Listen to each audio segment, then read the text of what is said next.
അപ്പോൾ നമ്മുടെ ഇന്നത്തെ ചോദ്യം ഇതാണ്. എയുടെയും ബിയുടെയും ഇപ്പോഴത്തെ വയസ്സിൻ്റെ അംശബന്ധം 2:3 ആണ്. അവരുടെ വയസ്സിൻ്റെ ഗുണനഫലം 150. എങ്കിൽ 6 വർഷത്തിന് ശേഷം അവരുടെ വയസ്സിൻ്റെ അംശബന്ധം എത്ര ആയിരിക്കും? അപ്പോൾ ഇപ്പോഴേ അവരുടെ അംശബന്ധം എത്രയാണ്? 2:3 ആണ്. അപ്പോൾ എയുടെ വയസ്സ് നമുക്ക് 2x ആയിട്ടും, എക്സ് വയസ്സ്, ഓക്കെ, എയുടെ വയസ്സ് 2x ആയിട്ടും ബിയുടെ വയസ്സ് 3x ആയിട്ടും എടുക്കാം. അപ്പോൾ ഒരു കാര്യം കൂടെ പറഞ്ഞ് അവരുടെ വയസ്സിൻ്റെ ഗുണനഫലം എത്രയാണ്? 150 ആണ്. അങ്ങനെയാണെങ്കിൽ 2x ഇൻറ്റു 3x എന്ന് പറയുന്നത് എത്രയാണെന്ന് അവർ പറഞ്ഞേക്കുന്നത്? 150 ആണ്. ഓക്കെ ആണേ.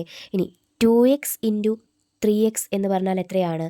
6x² ആണല്ലോ, ഈക്വൽ ടു 150. അവിടെ നിന്ന് x² അവിടെ കിടക്കട്ടെ. ഈ 6നെ ഇവിടെ കൊണ്ടുവന്ന് എന്ത് ചെയ്യാം? ഡിവൈഡ് ചെയ്യാം. 150 ഡിവൈഡഡ് ബൈ 6 ഈക്വൽ ടു എത്ര കിട്ടും? 25 എന്ന് കിട്ടും.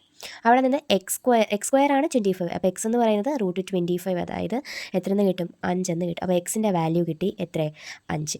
അങ്ങനെയാണെങ്കിൽ എയുടെ വയസ്സ് എത്ര? 2 ഇൻറ്റു 5 എത്രയാണ്? 2 ഇൻറ്റു 5 10. ബിയുടെ വയസ്സ് എത്രയാണ്?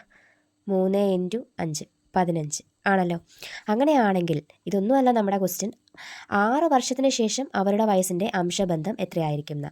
അപ്പോൾ എയുടെ വയസ്സ് 6 വർഷത്തിന് ശേഷം എത്രയായിരിക്കും? 16 ആയിരിക്കും അല്ലേ. ഇനി ബിയുടെ വയസ്സ് 6 വർഷത്തിന് ശേഷം എത്രയായിരിക്കും? 21 ആയിരിക്കും. അപ്പോൾ നമ്മുടെ ആൻസർ എന്താണ്? 16:21. 6 വർഷം കഴിയുമ്പോൾ എയുടെ വയസ്സ് 16ഉം ബിയുടെ വയസ്സ് 21 ആണ്. ഓപ്ഷനിൽ അതുണ്ടായതുകൊണ്ട് തന്നെ നമ്മുടെ ആൻസർ എത്രയാണ്? 16:21.